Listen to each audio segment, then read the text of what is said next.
For we are opposed around the world by a monolithic and ruthless conspiracy.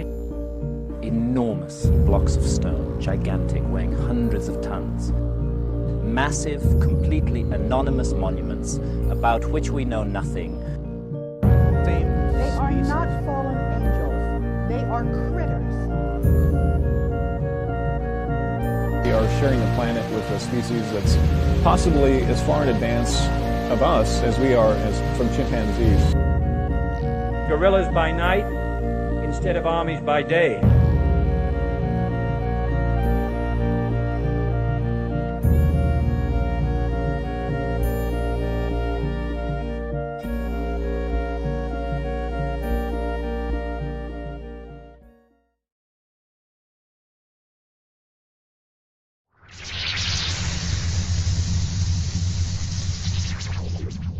You know, Mac, it has been for so many years in the UFO field among most people who believe in these things that UFOs represent visitations by entities or beings from other planets. But along the way, some of us have come to other conclusions that we think might have a better chance of accuracy. So let's talk about your voyage. You're looking into some new ideas about UFO reality. How did this journey begin? I guess beginning reading things by Jacques Vallée and John Keel. Both those guys are very theoretical, and I appreciate that angle. They weren't talking about extraterrestrials. They both shared the suspicion that we're dealing with something stranger than extraterrestrials, and most people have difficulty thinking about something stranger than ETs. What could be weirder than aliens from another planet? But I think that there is indeed a possibility of something weirder than extraterrestrials, and that weirdness might actually be something much closer to home. And we're conditioned to accept the extraterrestrial hypothesis for UFO visitation as kind of the only esoteric option. It's either all bunk or it's aliens from another planet.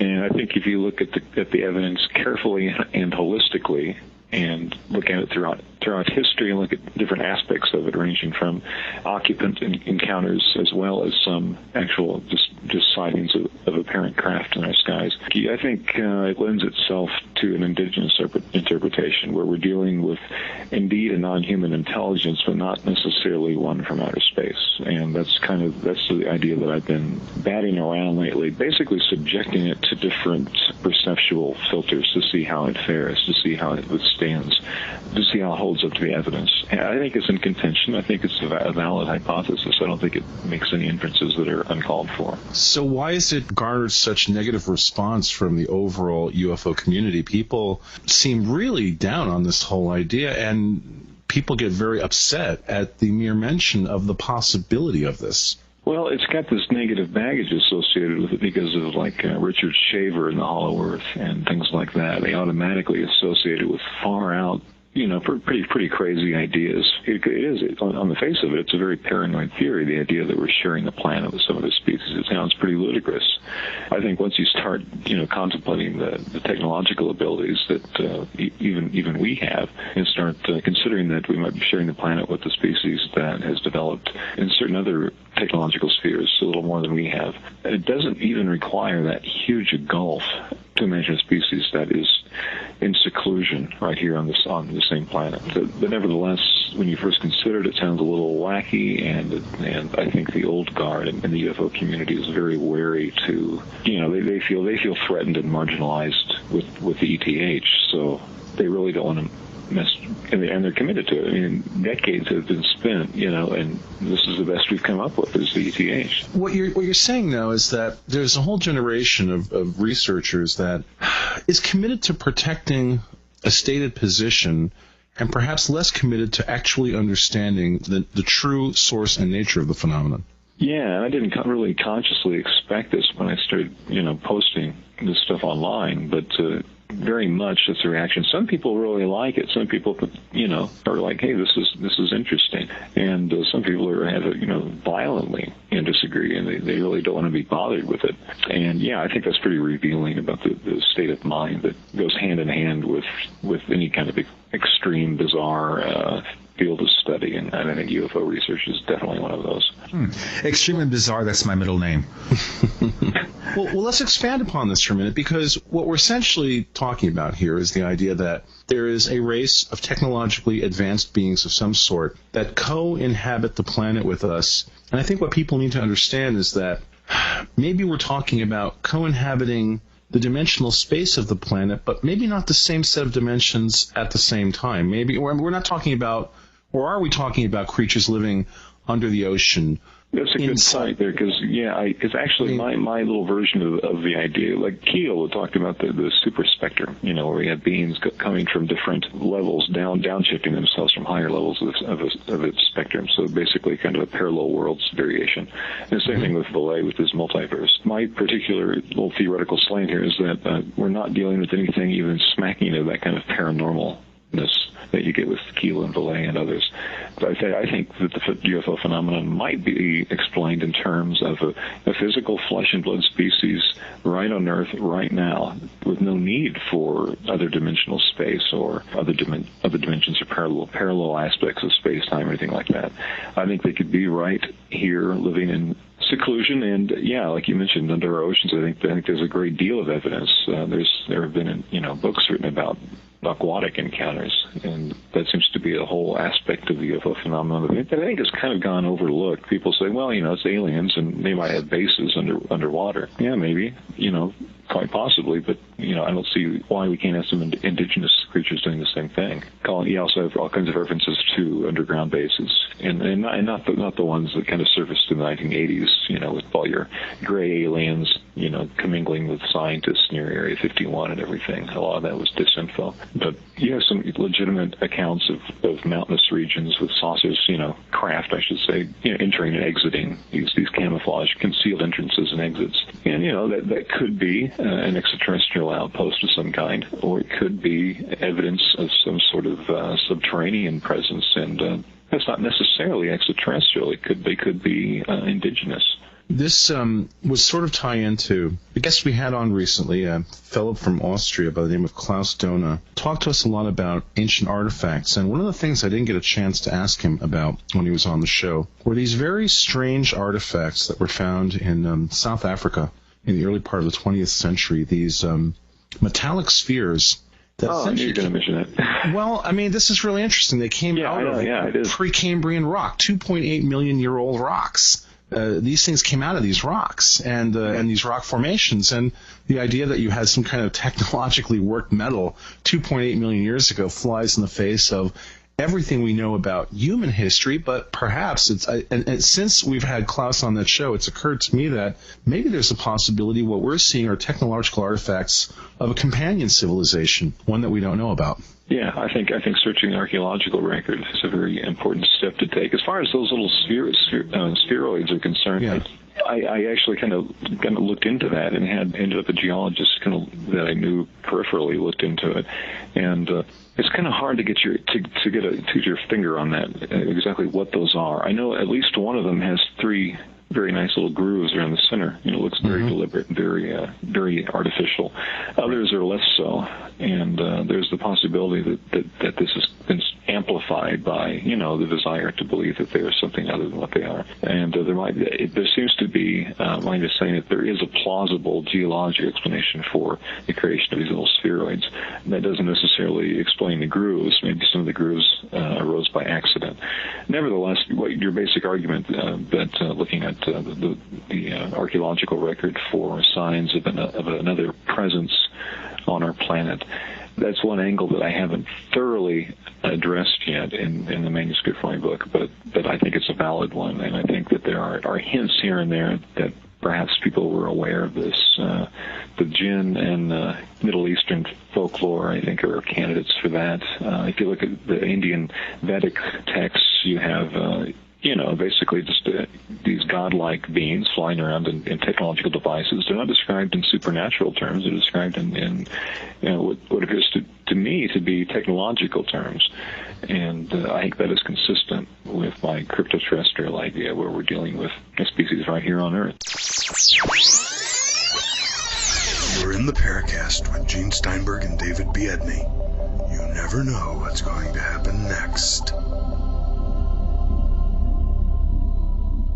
You're in the Paracast with Gene Steinberg and David Biedney. This evening we welcome Mac Tonnies. Our guest recently spoke to us about going-ons on Mars, and today is talking to us about his rather interesting theory. I don't know if it's really his theory, but we'll get to that in a moment, about the potential crypto-terrestrial origin for UFOs. Mac, when we talk about this topic, we did mention that it seems to tie into things that have sort of previously eluded some explanation. One of the things that I found fascinating was that we hear so many stories about encounters with occupants of UFOs, and there seems to always be, not always, but very often, there is a sense of preoccupation or interest in these creatures in terms of the state of our environment, the state of the health of the planet. And it's always seemed odd. Why would an alien species be concerned about the ecological state of our planet? But maybe if they're coexisting on this planet with us, well, gee, now all of a sudden that seems to make it fairly clear as to why they would have that interest. Don't you think? Right. Yeah. I mean, you can make a valid argument for extraterrestrials being interested in the livelihood of, in the well-being of our planet. You know, they might want to study us, and they might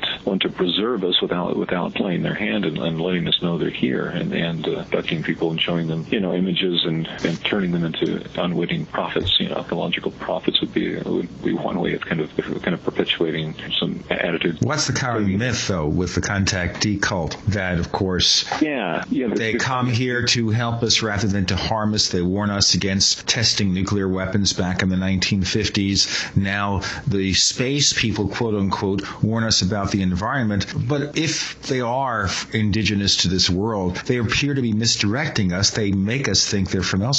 Yeah, I get the feeling that the extraterrestrial origin is subterfuge. In many cases, it has the flavor of an orchestrated, staged presence. Lots of sightings of humanoids. The very fact that they're humanoid at all, to me, suggests that they might not be alien in the extraterrestrial sense. But you have lots of sightings of humanoids taking soil specimens and doing things with, well, if you accept some quote-unquote abduction reports as basically accurate, by no means all, but some, then you have this preoccupation with human genetics as well, and it even seems that we're genetically compatible with them, and that's hardly what you would expect of actual aliens from another star system. The thing I worry about here is why would these quote-unquote aliens want to constantly take samples from our soil? I think once you've done it a couple of times, you got a picture of what's going on. I think you put your finger on it. I think there is no purpose. I think the actual purpose behind taking lots of soil samples and stuff is to be seen. I think these are deliberate events that are meant to be seen by people, because that fits into the layman's expectations of what space visitors will do, because that's what we did when we went to the moon. We took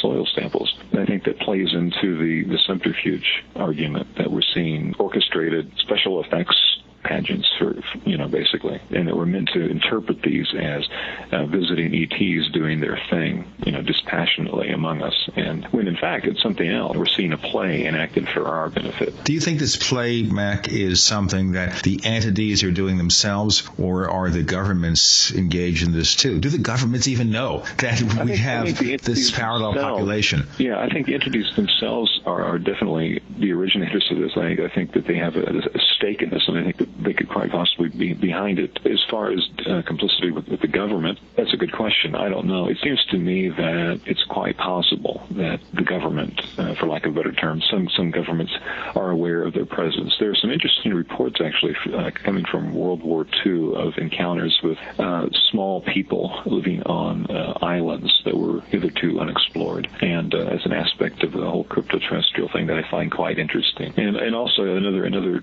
trait that's reported by people who have contacted these creatures, or been contacted by them or whatever. They're generally human-like, but they're often described as looking Asian. The ones that are more or less essentially human, people describe them as looking Asian. With kind of slanted eyes and skin and whatnot. And you have to wonder if maybe they are Asian originally. Maybe we're dealing with like an offshoot of the human species that originated in Asia, and that's an interesting possibility there. And perhaps that's a hopeful line of inquiry for establishing where these people originated on the planet. But the thing about that, why would an offshoot of an Asian people become so incredibly technologically advanced? I mean, in the cases of some of these ships that have been sighted, and I'm thinking about my own experience in Parcas in 1974, where I saw something in the sky that I knew was far beyond current human technology. Just the scale of this thing was so far beyond anything we're capable of that it seems to me that the idea that you've got, some kind of an Asian offshoot that have, become in essence a secret civilization. Mm-hmm. Right. That was a little tough for me, because how would they have become so technologically advanced? Well, my answer to that would be maybe they're not as technologically advanced as we think they are. I get the feeling that they're actually kind of marginalized and impoverished in many respects, and they might want us to think they're more advanced than they are in order to intimidate us, perhaps. And the extraterrestrial mythos, by appealing to that and making us think in terms of aliens from elsewhere in the galaxy, would be a way of throwing us off the general scent. And I think that they are quite capable, but I don't get the impression that they are godlike beings that we might expect from arbitrarily advanced extraterrestrial aliens. I think they're limited in some capacities, and that their main asset is their ability to keep their existence secret. I think that they're actually quite fragile in some respects, and it's conceivable that someone could blow this wide open. The Roswell crash is one candidate thing, one candidate case of an actual contact event. I don't think the Roswell crash was extraterrestrial. The extraterrestrial explanation doesn't really hold up, but neither does the Air Force's Project Mogul explanation. Neither of those scenarios makes much sense. Nick Redfern, his 2005 book, Body Snatchers in the Desert, he suggests that we were dealing with crashed humans in a nuclear experiment, that the people in these were actually reformed Japanese prisoners used in a Japanese camp, Unit 731, which has a really disturbing and validated history. Another idea is that it was a crypto-terrestrial crash of some kind, and this plays into the whole environmental aspect of beings that are concerned about our nuclear and environmental prowess, because to some extent they're going to be dependent on us, because I think we're numerically superior to them, and I think we can view them as probably as kind of stage managers, perhaps, implanting ideas into our society and hoping they fare well, because open contact would not be an option. By contacting us openly, that would be the kiss of death for their civilization. How so? Would we contaminate them? Would we feel the need to destroy them? Possibly, yeah. It might be a fear reaction. I don't think we know what their ultimate goals are, although I do suspect that they need our genes. I think that it's kind of a strange symbiosis going on right now. I think that they need our genetic material from time to time, because they live with such a compromised existence right now. They're not the dominant species on this planet. I think we are. Nevertheless, I think that they are, in some respects, in some critical respects, our technological superiors. At least this is all hypothetical, of course. Right, of course. Right, yeah, I'm not just claiming this is the way it is, and I think some people don't quite understand that. But yeah, that's the basic hypothesis there, is that I think it has some explanatory potential. I think it helps explain some of the strange, unlikely aspects of the UFO phenomenon.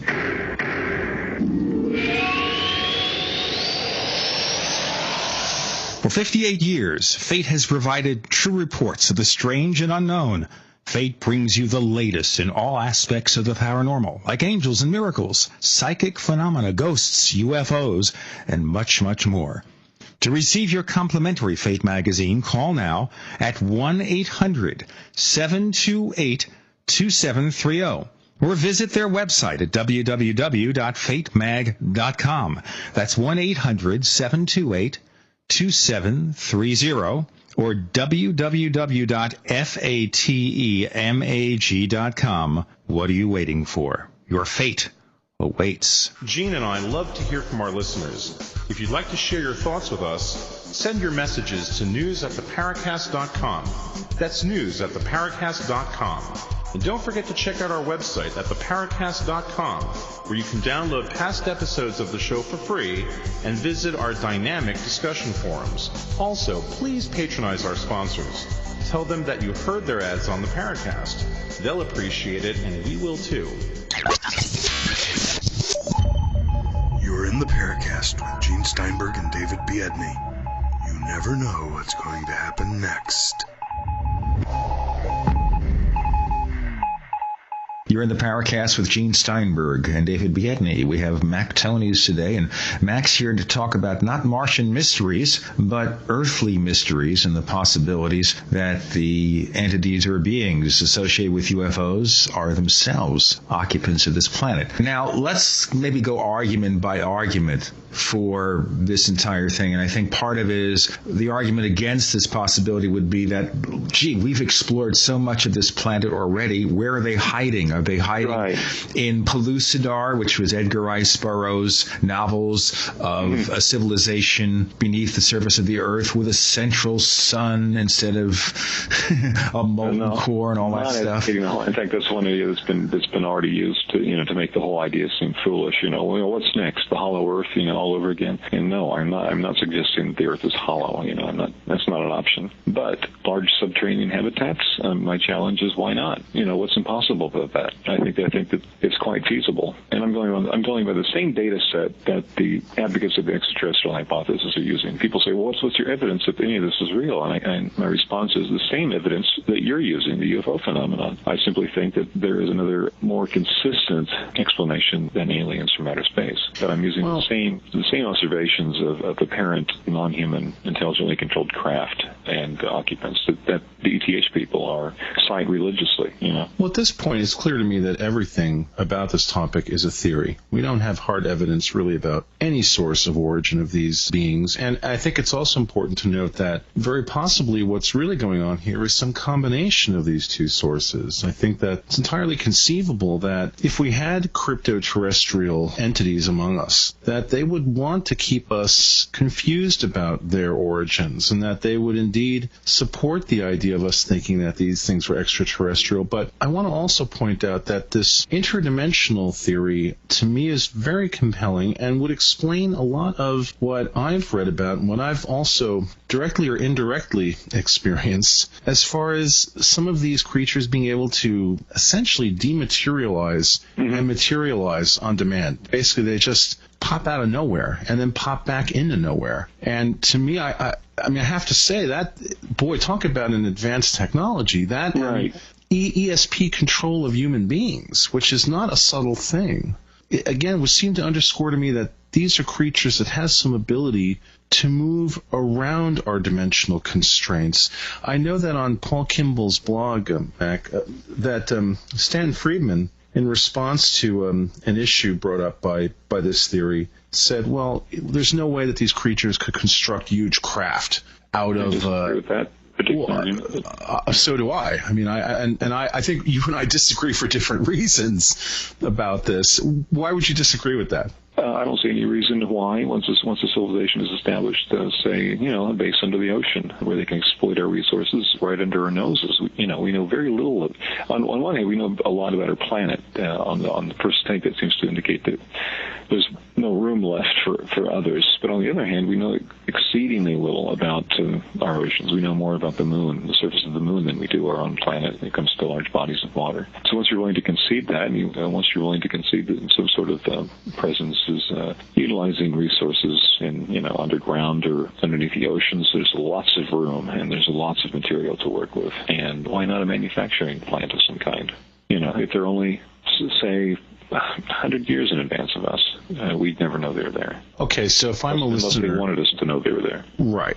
So if I'm listening to this show, maybe I'm thinking to myself, well, I know it's not talked about in the media very often, but I have some idea that the United States and a number of other countries have a very sophisticated arsenal of nuclear submarines, the types of submarines that can stay underwater for a month, that can move under Arctic ice. Wouldn't it be conceivable that these submarines, with their very sophisticated sensor arrays and communications equipment, wouldn't they encounter some evidence it's possible that they would and that they have?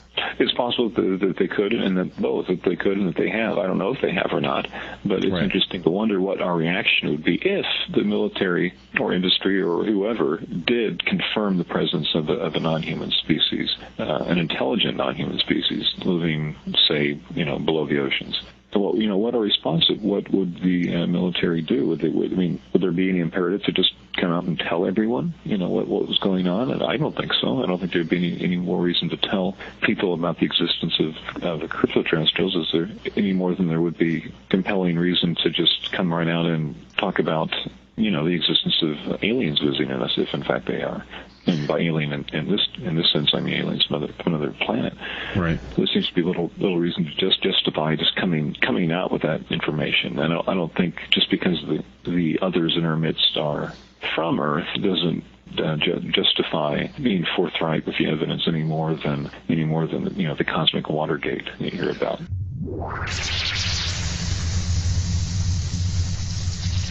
We want to hear from you. If you have a comment or question about the Paracast, send it to news@theparacast.com.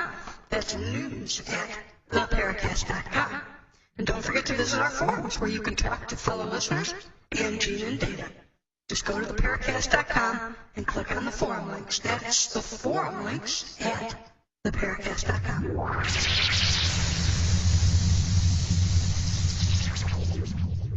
Let me tell our listeners you're in the Paracast with Gene Steinberg and David Biedny.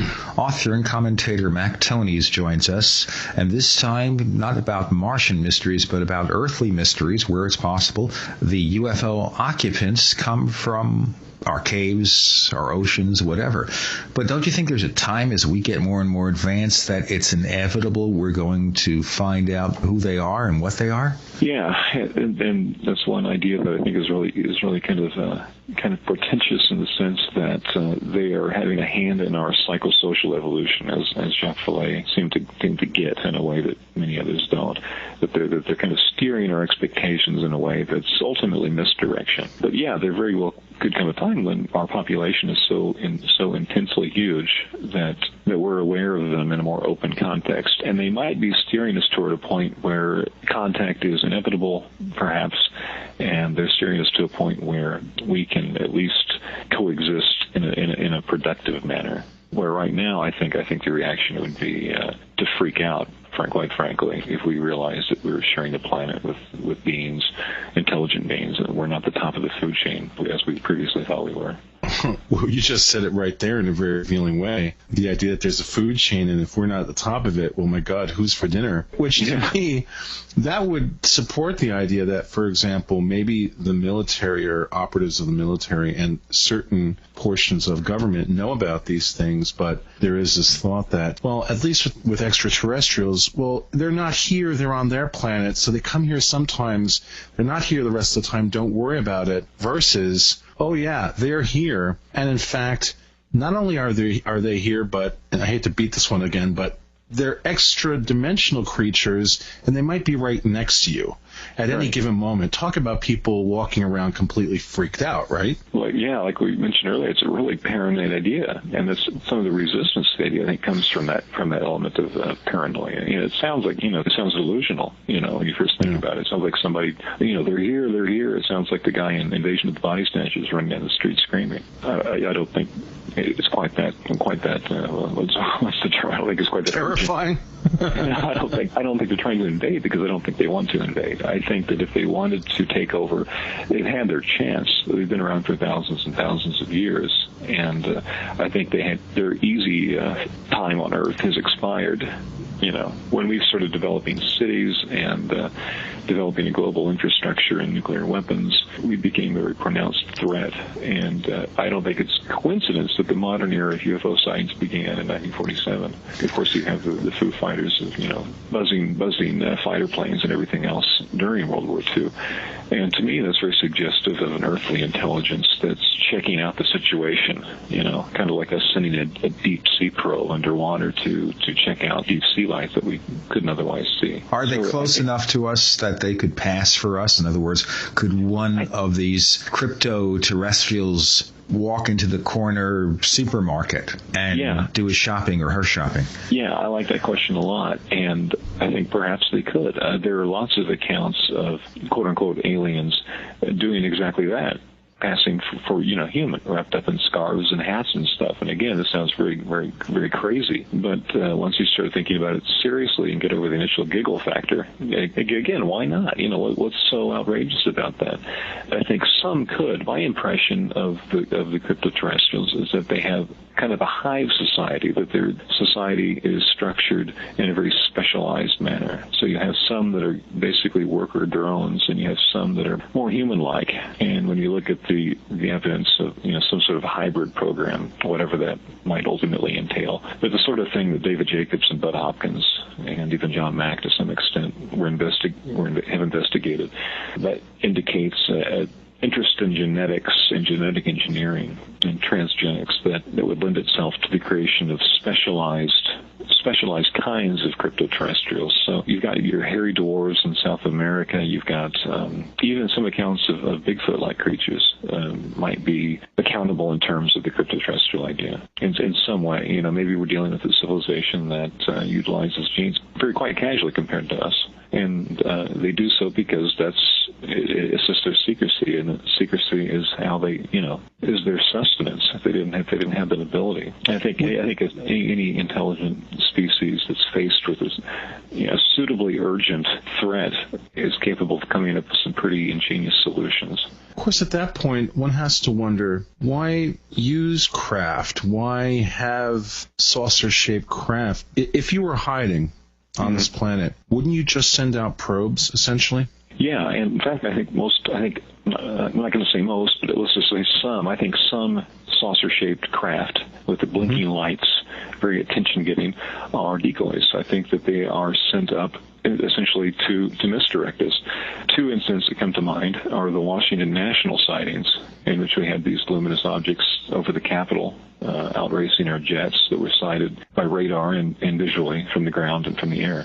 What point would the Washington National serve? And then they return a week later. To me, this has a very theatric flavor. It indicates somebody trying to impress us, and by doing so, making us think in terms of the ETH. And another one is the Rendlesham landing, or whatever you want to call it, in England, where we have this quite remarkable object that just happens to land in the midst of a sensitive nuclear installation, and is witnessed by lots of people. Again, this is an incident that seems orchestrated in the sense that the intention appears for people to see it.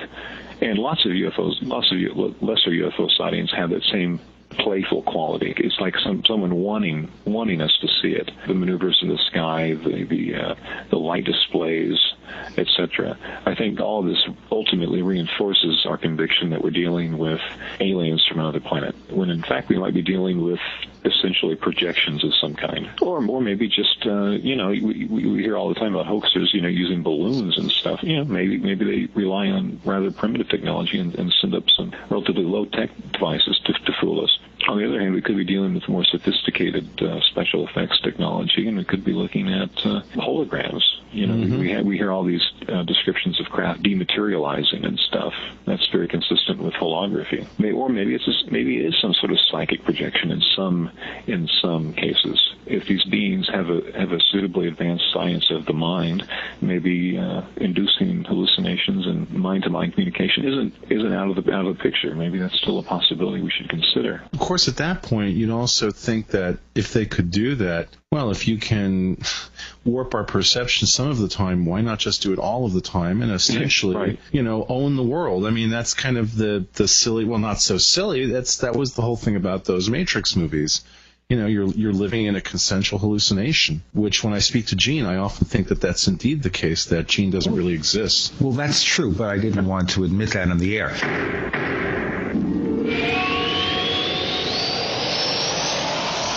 You are about to enter another dimension.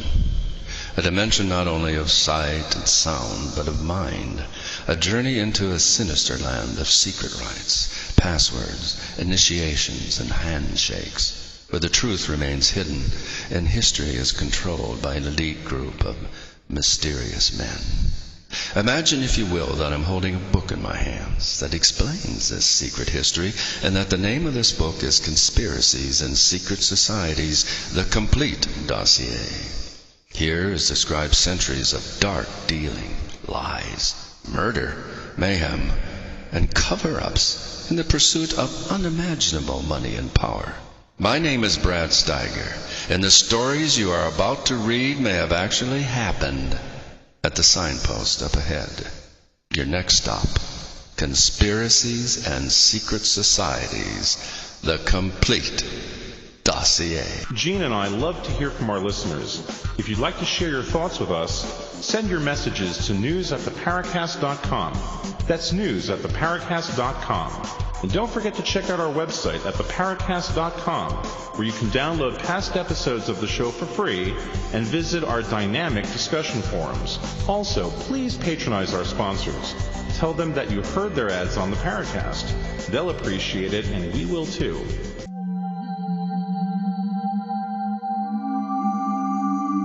You've entered another dimension. You've entered the Paracast.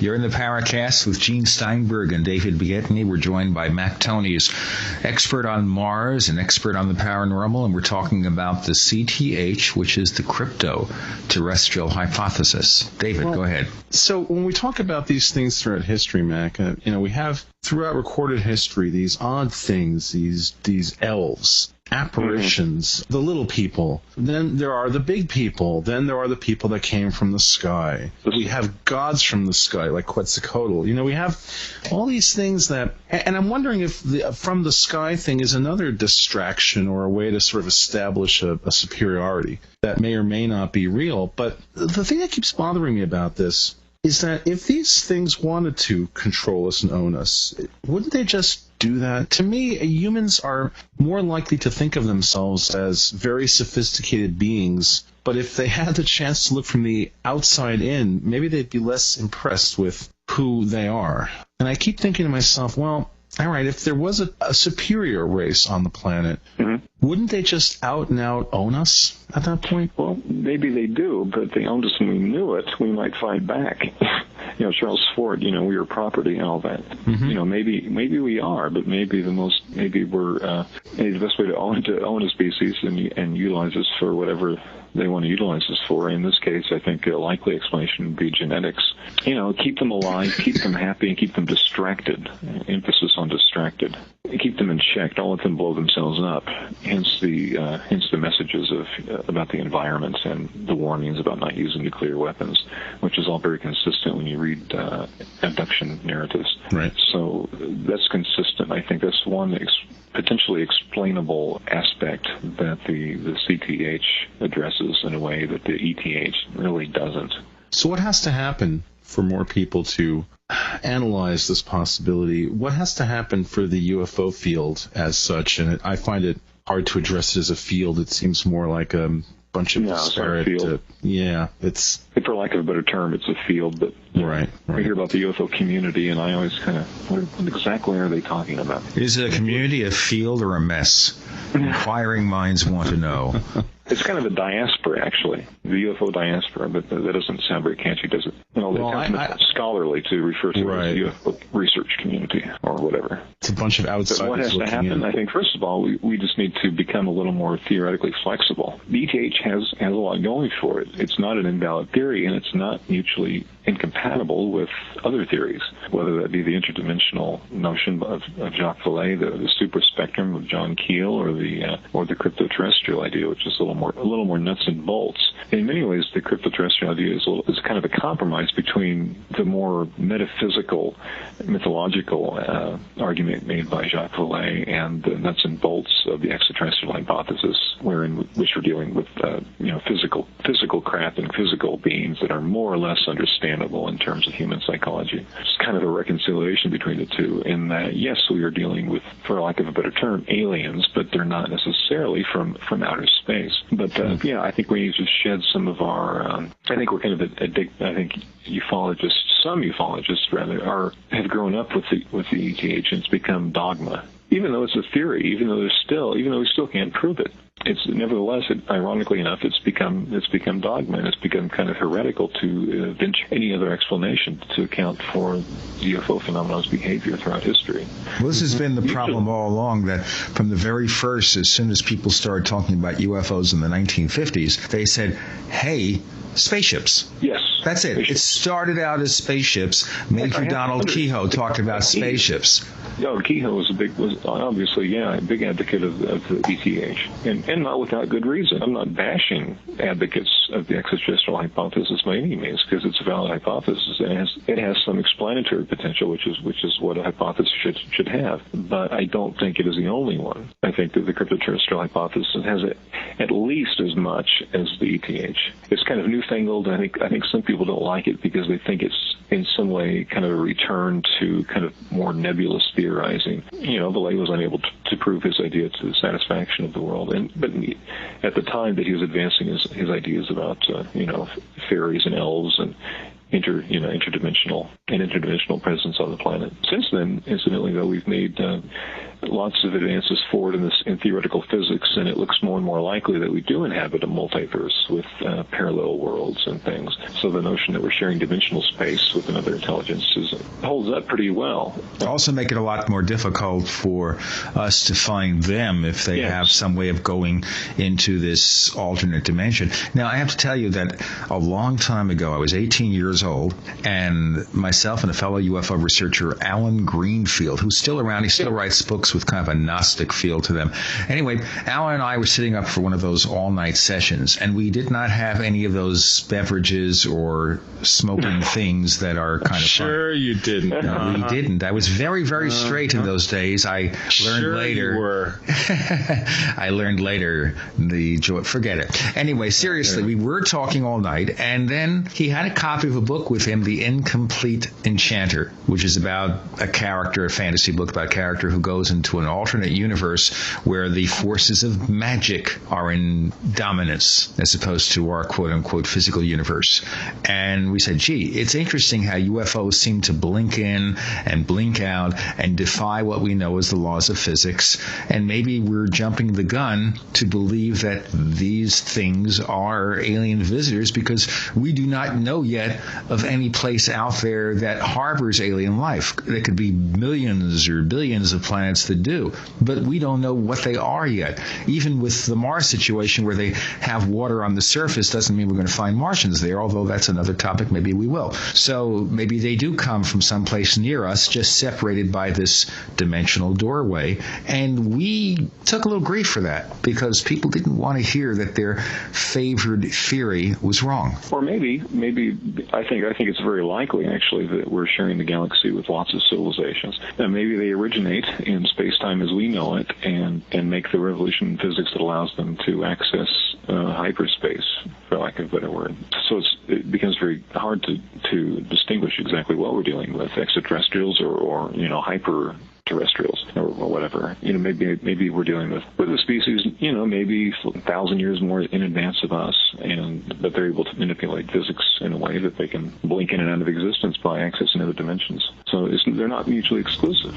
Well, it saves a lot of fuel, doesn't it? Yeah, that's one incentive to do this kind of cool physics is to open up a wormhole or something. Right. Well, if I start talking about that, though, David's going to rag on me about quoting science fiction concepts, so I won't. Just think about some mechanism that allows you to go from one place to another. It could be a craft. You push a button and it, kind of tilts on its side or something, whatever, and goes into this other dimension.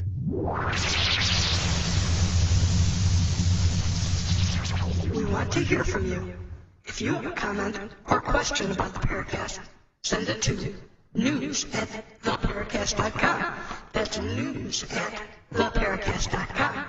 And don't forget to visit our forums where you can talk to fellow listeners and Gene and Data. Just go to theparacast.com and click on the forum links. That's the forum links at theparacast.com.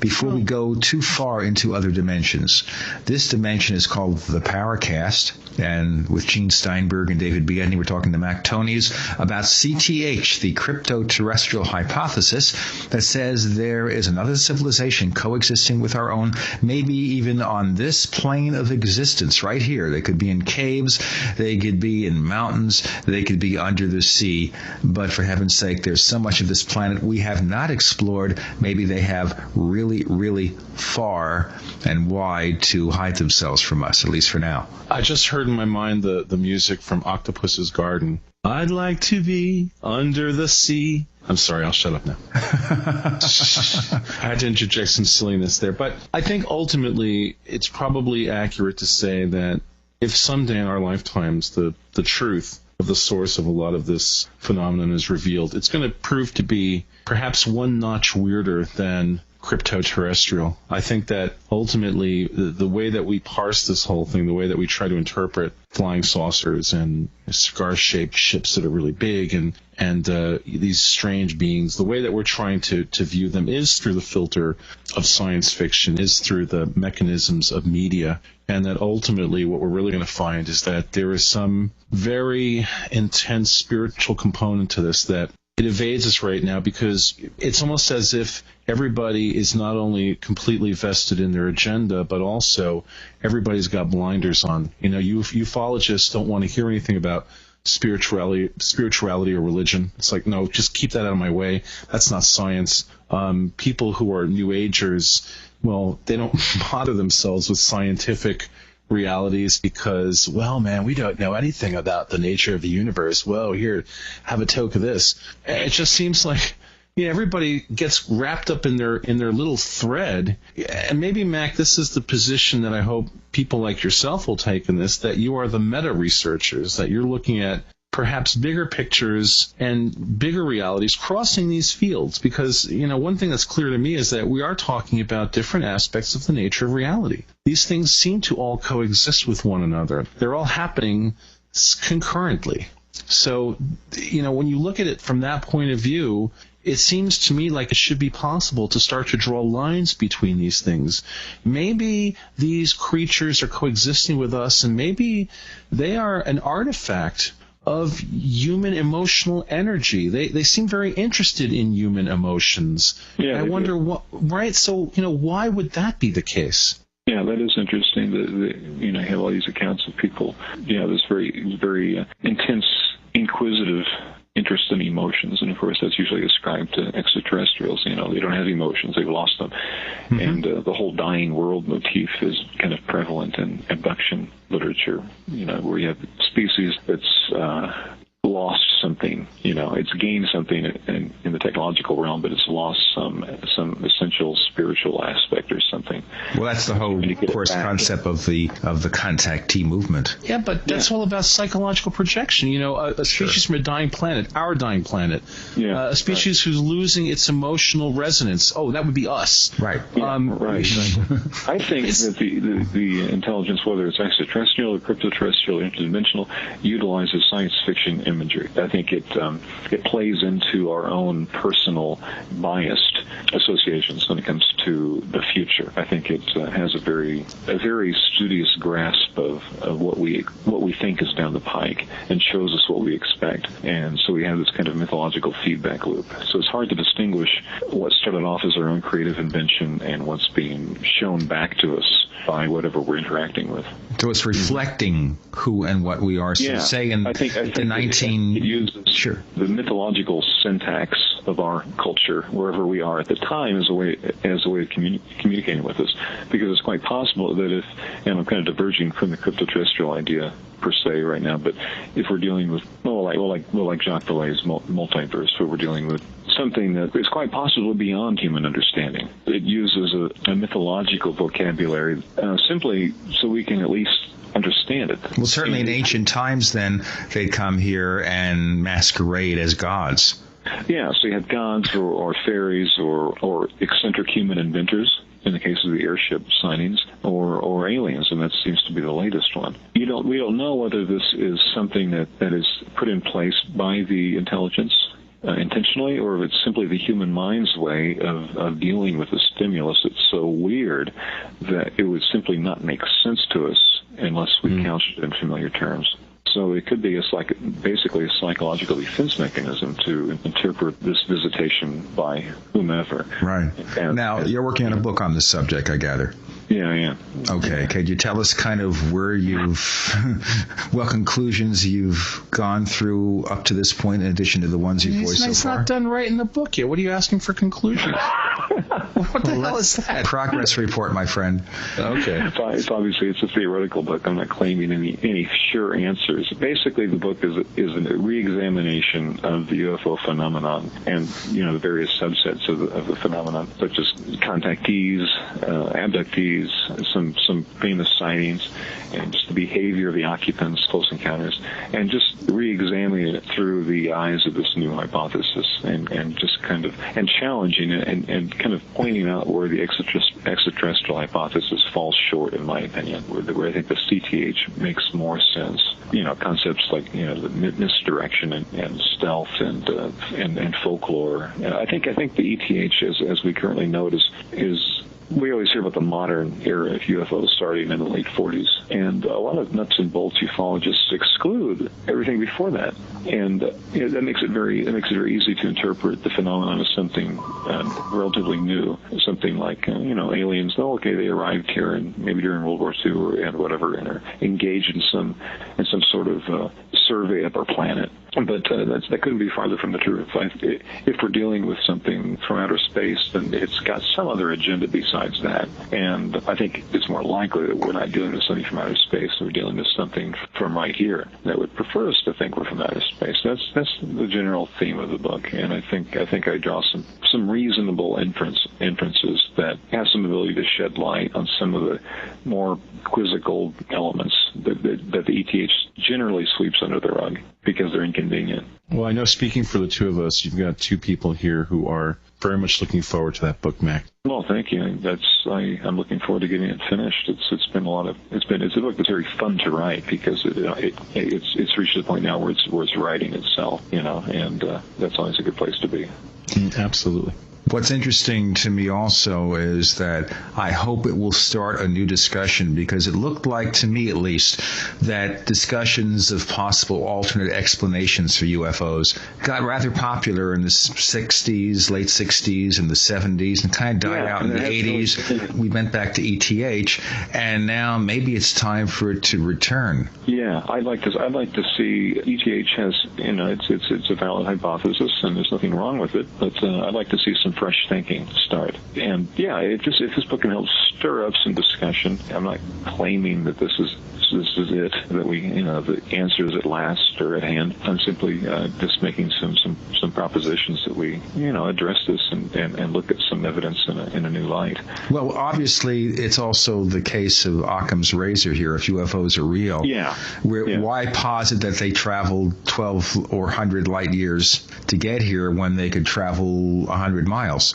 Right. It's a little bit easier. It kind of depends on Occam's razor is interesting because it kind of assumes that we already know enough about the universe to know what is more likely. In some areas, I'm not sure we do. And also there's been the observation about Occam's razor is that you're looking for the most likely answer, or the simplest answer is what you're looking for with Occam's razor, but science isn't looking for the simplest answer necessarily. It's looking for the right answer.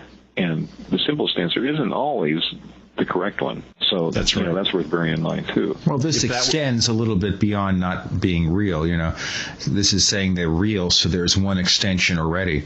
Yeah. It's certainly not the null hypothesis. I think if I have any conclusions, I try to remain as agnostic as possible, and I'm pretty naturally agnostic when it comes to stuff like this, in the sense that I'm willing to entertain multiple ideas and hold them all in a state of suspension. I have to think that people will be in a state of suspension when they hear this theory, especially if it contradicts the one that they've held.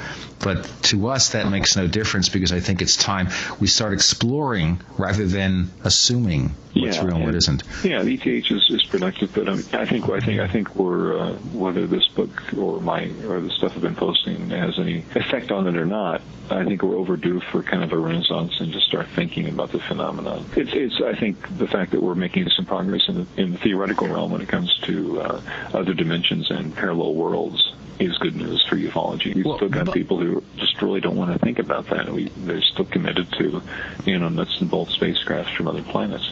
if they're committed to a specific point of view, I say we sweep them out of the way, because that doesn't get us any closer to understanding the reality of this. Let's keep what's logical and sure, and get the dogma out of the way. No, absolutely. Let's get vested interest out of the way, and let's let the only vested interest be an actual understanding of this stuff. At this point, with just the past year delving into this realm, into the sandbox, I have really been astounded at the incredible venom that's slung around in this world. And you know, people, it's like they do this for some perverse pleasure, and what they're not interested in doing is actually understanding what's really going on, regardless of their belief system. And I guess I'll close out this segment by saying, as I've said many times in the show before, belief is cheap. I want to know. I think understanding is what we really want. You know, belief is just not very useful ultimately in understanding the universe. You can believe that a chicken is God. Me, I believe it's actually a turkey. But there you have it.